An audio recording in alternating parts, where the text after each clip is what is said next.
Okay, so I'll just go through with my reactions. We just go with your reaction really quickly, Beck. So my first reaction was I'm kind of surprised based on the run that the Knicks had.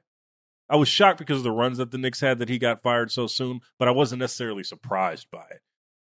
What are you thinking about this? Was this something in the works, you think? And we all thought that maybe a run could save him. Why didn't the Eastern Conference Finals run, save Tom Thibodeau's job ultimately? Yeah, I mean, look, you set the table already, Logan. So just to make this very, very clear to the listeners, it is now 12:04 Pacific time on Tuesday. This happened within the last 7 or 8 minutes, so I've not made a single phone call, and we are going on the fly here. I am both surprised and not surprised at all. Obviously, I covered the Knicks for 9 years. I've been in New York for 21 years. I'm never surprised at anything the Knicks do, even if it seems irrational. And this one is not clear cut, to be clear. There's a case, as I'm sure we will hear, being made for firing Tom Thibodeau through the usual sources as the day unfolds. But listen, let's just back up. The Knicks were a laughingstock. The Knicks were a disaster for basically 20 years, with a few outlier seasons mixed in. The 5-year run that Tom Thibodeau just had is the best run they've had since the 90s. It's not even close. They were just in their first conference finals since 25 years ago. So, and they've had back-to-back 50-win seasons for the first time since the 90s. There's absolutely no question whatsoever that everything the Knicks are now, respectable, competent, competitive, feared at times even, whatever they have become, it is due to a lot of different factors, including what Tom Thibodeau has done to instill this team with a certain kind of toughness. And it helps to go get Jalen Brunson. It helps to go get Josh Hart and everyone else that has been part of this era. But firing Thibodeau now, we can get into the granular stuff about this playoff run, but it does strike me, the part of it that's surprising is this is as good as the Knicks have been in a very long time. And his reward for it is to get shown the door after a conference finals loss that frankly shouldn't have been that shocking. We knew that the Pacers were capable of this. We knew that this series could go either way. I picked Knicks in 7, but I think as you and I had talked about on the side, I was really tempted to say Pacers in 6. No outcome in 6 or 7 games with either of them emerging was going to be surprising. They're a really good team. They're a very expensive team. And yes, they made a lot of moves that cost them assets and money and everything else to get Towns and Bridges last summer. But if you thought that they were somehow a lock for the finals or a championship, that would be insane. So I don't know, they haven't fallen short of anything here. They have achieved exactly what they should have achieved this season. No more, no less. And I don't know how that's the basis for firing Tibbs. That's what me and Cliff were talking about pre-pod or pre-segment, is just the fact that this reeks of another shoe to drop. Leon Rose obviously made the call on this. That's been reported in the last few minutes. This reeks of something that is similar to maybe Mike Malone, right? Where there might have been some infighting, maybe been some indecision. Because again, the biggest thing that you want in the NBA, especially after you do better than expectations. I mean, we were talking about the Knicks not even being as good as last year's team throughout the season, right? It was kind of a punchline that they were going to lose to the Detroit Pistons. But you have this roster, veteran team roster. You have a coach that seems to have a culture that fits perfectly with New York and the style of play that New York likes from its teams. This seems like, and I'm speculating here, seems like it could be some infighting in the background for this to happen at this juncture of a season. Because I mean, even when Jalen Brunson was asked about it after they were eliminated, it was like, is that even a question to ask? And a lot of people were like, I mean, yeah, Brunson's right. Why would you ask him a question like that? And now you see why. I don't know if this is a good or bad move, because you have to see who they pick up, who the Knicks picks up, but it definitely messes with their continuity. It seems like a coach that the locker room seemed to like. Yeah. Well, yeah. I mean, and this is one of the reasons why I thought whatever the criticisms of Tibbs were, right? not developing the bench enough, running his starters into the ground, rotation decisions in the playoffs itself, anything that you, and especially that Knicks fans pointed to. And look, there's definitely been a large segment of Knicks fans who have been gunning for Tibbs' dismissal for a while, right? Knicks fans weren't always happy with him despite the success that they've had the last 5 years. And the thing that I thought would maybe save Tibbs if the front office or ownership were thinking along the same lines is, well, he seems really aligned with Jalen Brunson. Like I feel like they're kind of wired the same. And I don't want to speculate on whether Jalen Brunson was consulted on this because we just never know. Every organization operates differently. Every star operates differently. I would just say, as I would always say in these situations, it's insane if you didn't consult your franchise star before dismissing the coach. But I thought those two were pretty tied together. And I thought for all kinds of reasons, like he would continue. I did not, like I say, I'm a little surprised. The Leon Rose statement just came out, team president of the Knicks, who, Leon came in 5 years ago himself in the middle of COVID, was hired without any experience himself, right? Coming from CAA as an agent, took over, a lot of skepticism, including from me. And he's built it out pretty well. And Tibbs was his hire. So this is the first coach that he's hired and first coach he's now fired. Not to be overlooked in all of this too, is Tibbs was, of course, a CAA client himself. Leon says, quote, "Our organization is singularly focused on winning a championship for our fans. This pursuit led us to the difficult decision to inform Tom Thibodeau that we've decided to move in another direction. We can't thank Tom enough for pouring his heart and soul into each and every day of being the New York Knicks head coach.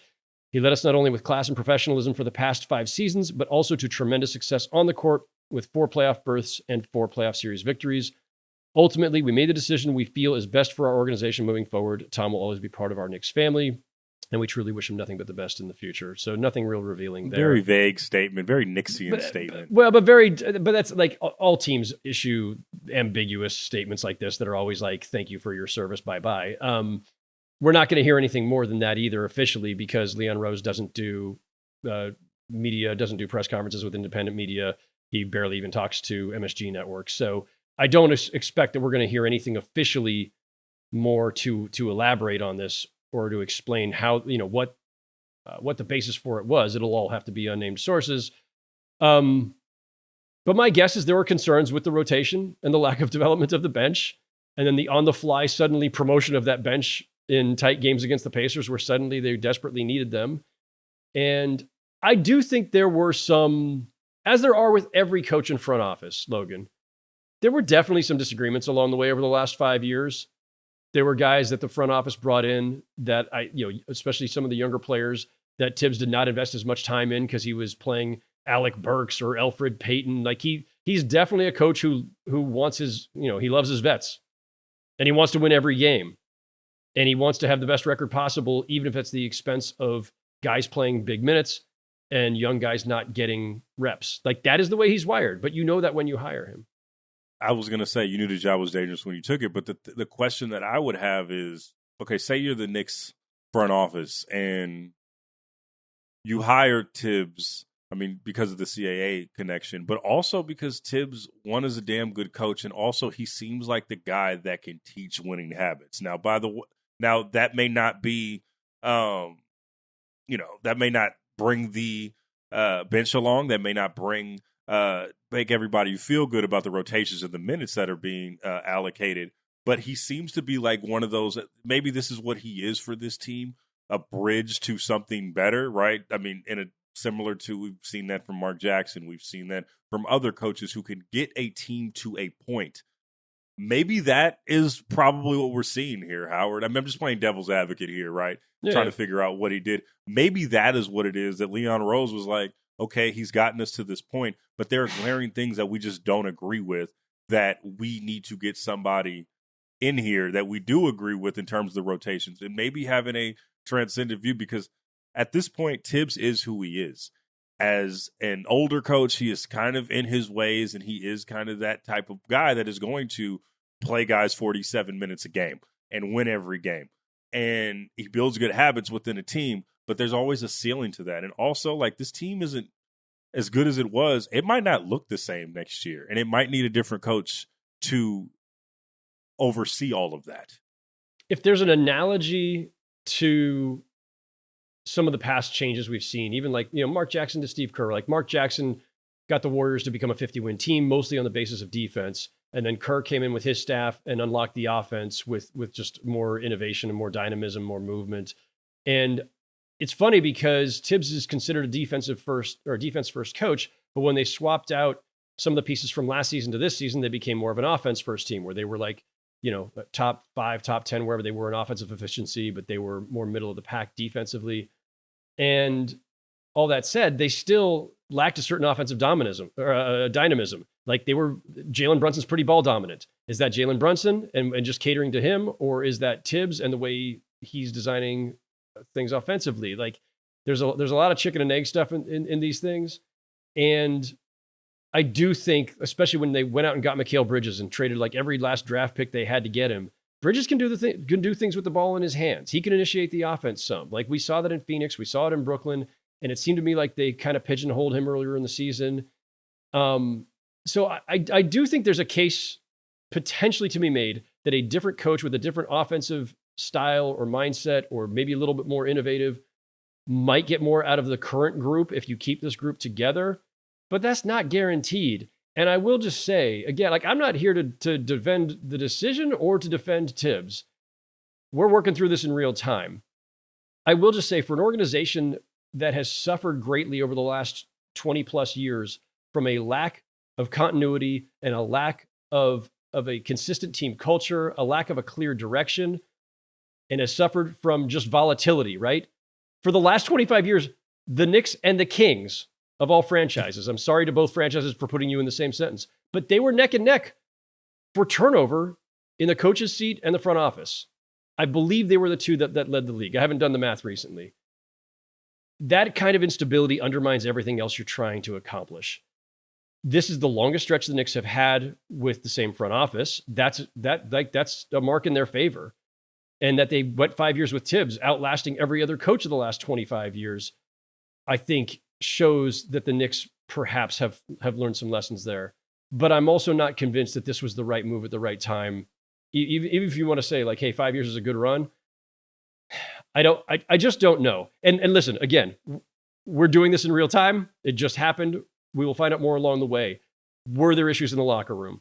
Were there just differences between Tibbs and the front office? Was it about not developing the bench? Was it about not having more of a dynamic, diverse offensive approach? Maybe it's a little of everything. I just also don't know that bringing in a new coach is going to suddenly turn them into championship contenders without other roster moves. I don't know who's out there who's doing that.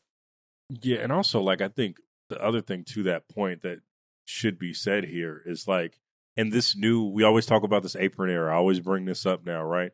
It feels like if you have a good, competent team, a roll of the dice can get if you're the Knicks, you can get to the conference finals. You can get 2 games away from the NBA finals if so, 1 or 2 games away.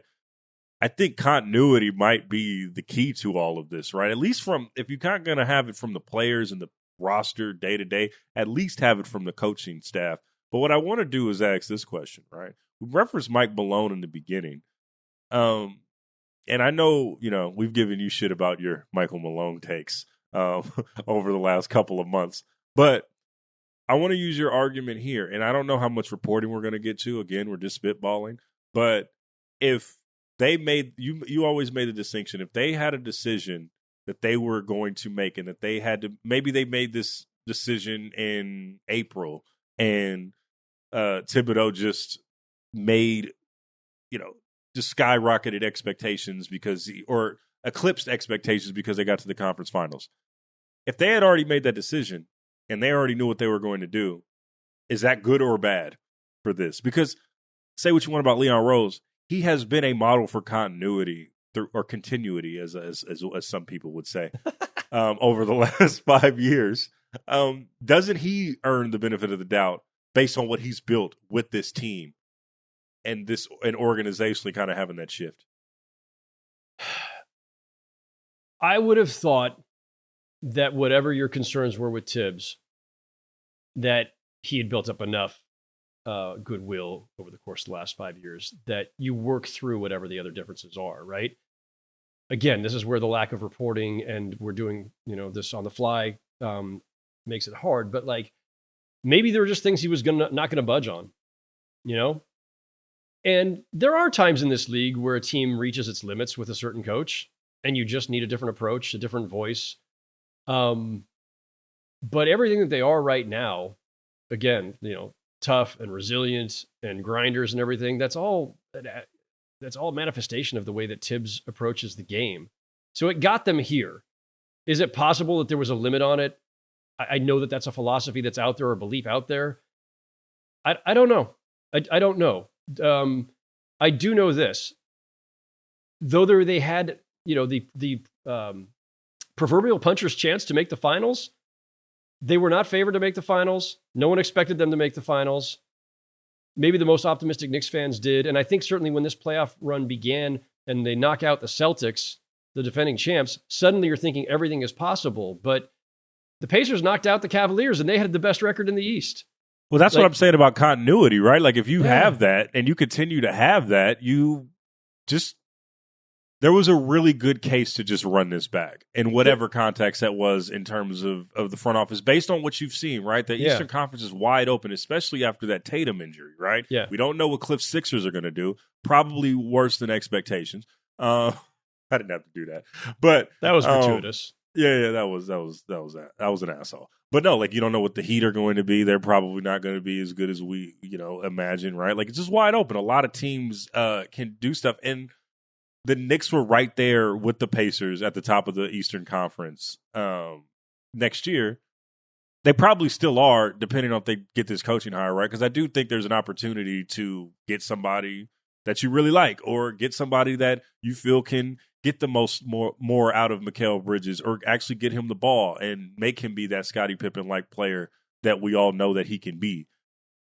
So I'm kind of in the middle on this. Like I see both sides. I'm not really mad at this firing, to be honest with you. Yeah. Now that I'm talking through it, like it's not like I don't want to make it like something where it's like this is terrible, because I feel like we tend to do that within the shock of a coach firing. Like this shouldn't have happened, and I know there are coach firings that deserve that. Because we're in the middle so much, I don't think that this necessarily. I'm not mad at this. This doesn't deserve the pitchforks and this is bullshit type of reaction. Listen, I would love to come on here and have a definitive hot take that it was absolutely the right thing to do or absolutely the wrong thing to do. It really is a gray area on this one. There's like 5 years by today's NBA standards is a pretty long run. And there's a lot in Tibbs' favor. We've gone over it. There's a lot to critique. We've gone over a lot of that. The question ultimately becomes, as our friend Bobby Marks always goes to immediately, and I think he's already tweeted about this today, just the idea like, okay, so what's the alternative? Who are you getting that's better? Who's the coach who's coming in and unlocking this group and getting them to the championship? If you decided that Tibbs was not the guy to get you there and that you'd reach your limits with him, and maybe that's true, all right, who is it? Because I don't see any obvious candidates out there. And before everybody starts saying Michael Malone, I love Malone, and he did an incredible job in Denver, and they won a championship. But they're wired a lot the same way. And normally when this is how it goes in sports, in every sport, right? If you fire the hard-ass old-school coach, you bring in the player-friendly coach. If you're firing the player-friendly coach, you bring in the hard-ass old-school coach. Michael Malone is much closer to the Tibbs model than not. And like Tibbs, also has a habit of like leaning heavily on his veterans. That was the problem between him and Calvin Booth, right? Why they fired them both. Like couldn't decide who they were going to play, or, Booth wanted to play the young guys. Malone wasn't convinced of their worthiness. So I don't think that's the likely answer. I don't know who the answer is. Again, if you think that Tibbs is not the right coach for them or is not going to get them to the finals or to the championship, fine. You can make the case for it. Who's the better alternative? And I don't know that anybody has that answer. And the Knicks have to now find that answer. What's the lasting memory of what the Tibbs era represents? You know what's funny? Like, you could point to a couple different things. And I think like the best version of this would be, holy shit, they won games 1 and 2 in Boston and then finished off the defending champs. Like that's just incredible. And that's the high highs. But the game I'm going to remember most probably, like what's like the epitome, like encompasses all of it in one single game. It's Game 7 against the Pacers last year, right? Where the Pacers beat them on their home floor. And at that time, it was about it was as deep as into the postseason as the Knicks had been in forever. And they not only lost Game 7 at home, they lost it with player after player after player in that series going down, or some that didn't even make it to that series. Like, if that's not the Tibbs era in a nutshell, I don't know what is. Good, bad, and otherwise. It was entertaining, man.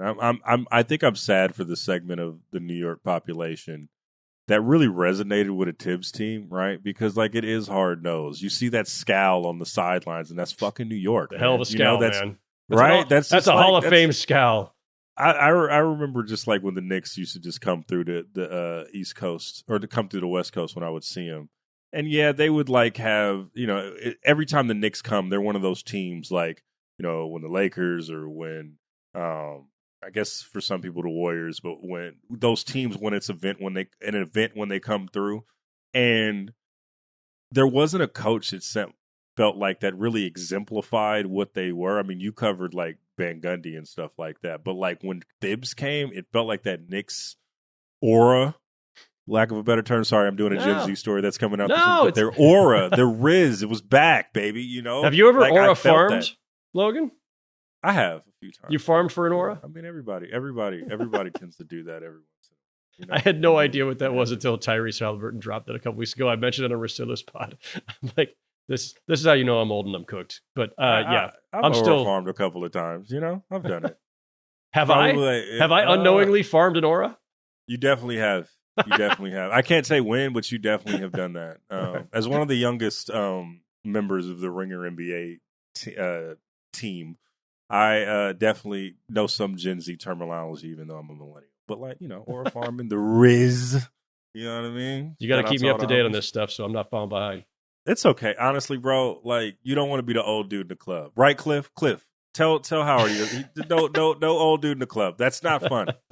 Don't do it. I'm starting to get there, but no, you're not. You got. I'm starting to get there, bro. I don't want to. You know what I mean? I don't want to do all that. But like, no, I think that ultimately, like when you saw the Knicks I think that's the thing I will remember. Again, I'm damn near 3,000 miles away, but that's what I will remember is like he brought the Knicks aura back. He embodied it. He embodied it. He liked it. And I think that that's important for whoever the next coach is, right? Whether you're player friendly or what, you got to embody what New York stands for and what all the boroughs stand for. And it's hard-nosed fucking basketball. And that's what they love, right? Like, even though they lost Game 7 last year, it was a bit of a win because, like, yo, man, we put bodies on the ground. We gave a fuck, right? Like, dude, that's what I remember. Part of what was so respectable about it was like they went down fighting. Brunson goes down in that game. Anunoby had been out and tried to play, like made this 30-second cameo appearance. Like they didn't have Julius Randle. Like they were, but they still fought their butt. But they still fought their butts off, and that's what New York loved about them. And that's what everybody did. Like especially last season, I thought like a lot of NBA fans. They didn't have to be New York fans. There was a magnetism, a charisma to that team because of how hard they fought, how hard they played. Tibbs embodies that. Tibbs instilled that. Tibbs deserves credit for that. And the next coach will benefit from that, whoever that person will be. But good luck with this roster winning a championship because there are some notable flaws.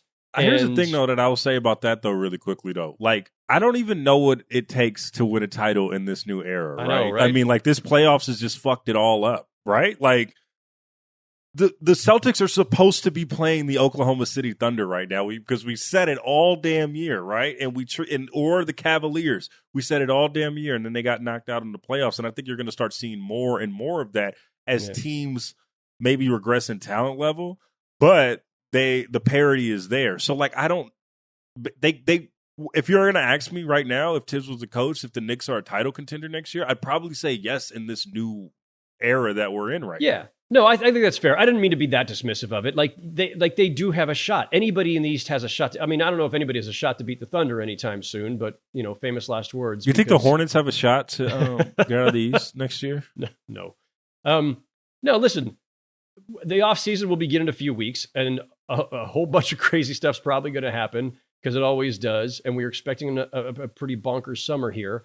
But as things stand right now today, if you were to try to project forward without knowing what moves are being made, you'd still say Cavs, Knicks, Pacers, maybe the Celtics if they figure out a way to patch it up without Tatum for a season, maybe the Bucks if they keep Giannis, maybe the Sixers if everybody stays healthy. Stop laughing, Logan. That's not nice to Cliff. There's the Knicks. The Knicks are in a group that could come out of the East, right? There's a handful of teams without knowing anything that's going to happen in the rest of June, July, August. For Cliff's sake, I hope the Sixers do better because he's going to talk so much shit next year. Mostly to you. Mostly to you. Shit. We all shit on. Relax. We all shit on the Sixers. I'm the one who keeps saying I'm the glass half full guy. I keep saying, listen, Joel Embiid could stay healthy. You know who shits on the Sixers the most? The second most? Cliff. He's a Philadelphian. True. That's what they do. That's like calling out your own crazy uncle. Nobody else is allowed to. Oh, that's fine. That's fair. That's a fair point. Okay, we're getting a little loopy. I know the Knicks are going to start Chase. It's going to be and they're going to have a new coach while they're doing it. It's going to be a fascinating summer. Also, another thing that I'm curious about, is how much Brunson is going to have say in who his coach is, right? And how much, because he didn't have it. He came into the Thibodeau aura, if you want to get Gen Z with it. He came into his way of doing things, and now it's a fresh start, right? Because they're going to go star chasing, right? They're probably going to be like, "Hey, Milwaukee, what you doing, bro? How you doing? You want to make a deal? What's happening? How you doing? How you doing?" That's what they're going to say. That's actually Leon Rose's accent behind closed doors. Yeah, you didn't even know. It's just talk. But they're going to make that. They're going to probably make that call. They're probably going to try to just get the roster better. And stars like being in control of shit, and maybe they pick a coach. Even though Giannis's track record or whoever's track record isn't great at picking coaches, they like the power of it. Yeah. And listen, they're gonna, as they always do, and as any responsible organization would, you're gonna check into everything, right? So if there's a Giannis deal to be made, I don't think there is one for them, but they'll check into it. They'll look into anybody and everybody who's available. But it's tough. Their payroll makes it tough. Their lack of draft picks that they've already traded makes it difficult. The second apron and all that makes it difficult. But I do think they have more work to do other than just finding a new coach. There are some roster things to do. And I'm guessing it's probably not going to be of the blockbuster variety. It's going to be more around the edges. For sure. That's Howard motherfucking Beck, ladies and gentlemen. We are going to talk finals in the next segment. Oh, guess who's going to be there? Logan and Howard. This is the Logan and Howard episode. All right, let's take a quick break and we'll talk some finals talk.